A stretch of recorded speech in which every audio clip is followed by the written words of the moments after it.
Solid yung ulan, no? Grabe. Solid. Tapos ko lang kumain mga ka-mindset. Grabe. Diyan makauwi. Yun, no? Sobrang lakas ng ulan. Tuloy-tuloy. Bahana naman to sigurado. Ingat kayo mga ka-mindset, ha? Pag ito palagi yung panahon, sobrang lakas ng ulan. Yan, no? Grabe. Yan, no?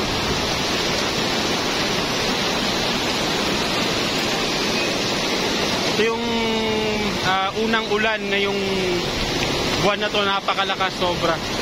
Ayan mga ka-mindset, oh, baha na agad dun sa dadaanan ko. Ay, nako.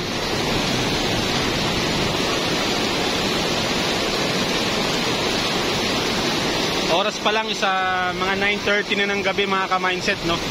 At tapos ko lang kumain, pauwi na sana ako ng bahay. Kaso, ayun nga, yung ulan ngayon pambihira, sobrang lakas.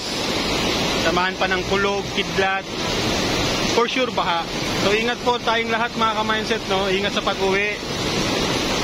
Alam ko hindi handa ang lahat ngayon sa malakas na ulan kasi napakainit kayo ng umaga. Ayan, oh, nakapansin nyo po, kumikidlat-kidlat pa.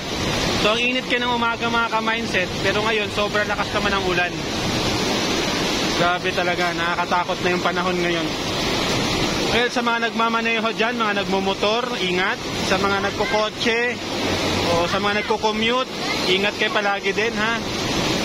Dahan-dahan lang sa pagmamaneho, madulas yung kalsada, medyo may bahana ng konti, so ingat mga ka-mindset.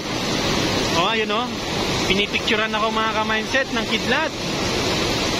Pinipicturan ako, sobrang lakas. Hindi ko alam kung narinig yung dagungdong ng kulog, kidlat pa.